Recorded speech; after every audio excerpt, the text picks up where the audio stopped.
No nos engañemos. In 2007, Ecuadorian President Rafael Correa made a bold move. Correa put a halt on an operation at a well that represents 25% of Ecuador's known reserves. The well sits under Yasuni National Park, one of the most biologically diverse places on the planet. American filmmaker Leonardo Wild, who grew up in Ecuador, examines the conflict in his documentary, 2 Seconds of Life. It's a shift in paradigm, you know. If you say Ecuador's idea is that they would make $7 billion with the oil in profits, they say the world should give half of that, $3.5 billion, and Ecuador will give the other 3.5 by leaving the oil in the ground. That money would be managed by a special UN office and used on conservation projects and to alleviate poverty among Ecuador's indigenous people, who have had little contact with the outside world. The story unfolds with Waorani Indian guide Pentti Bahira, whose roots go back generations. This is my father.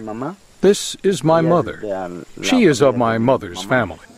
The film captures scenes of everyday life, children playing, elders chanting, and a hunter in pursuit of prey.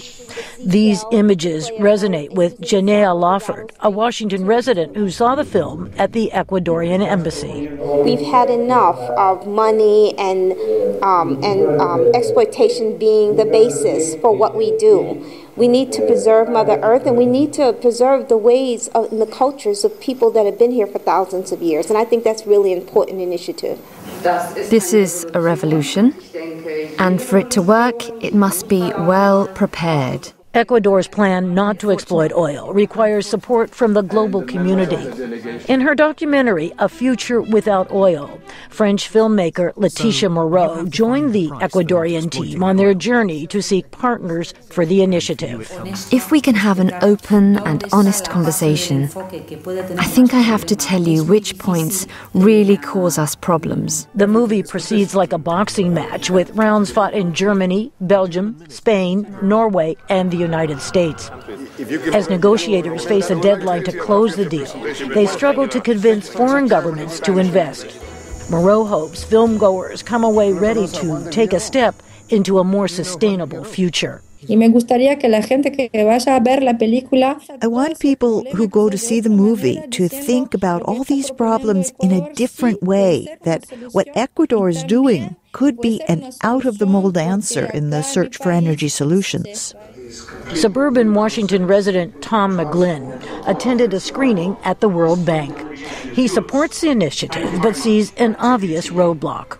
Because of the economies, the global economies are in such rough straits right now. It's a challenge to get people to pony up the funds to do this when everyone's in deficit spending right now. Even if his country's proposal fails to attract sufficient funds right now, Ecuadorian ambassador to the United States, Luis Gallegos, argues that Ecuador has already set an example that other nations can follow. We are, as all Ecuadorians, very respectful of nature, very respectful of what comes with nature and the responsibility a people must have in preserving, conserving, and making a sustainable environment. The Correa government in Ecuador will evaluate the initiative at the end of the year before deciding whether or not to halt or continue oil drilling in the Amazon. Roseanne Skirble, VOA News, Washington.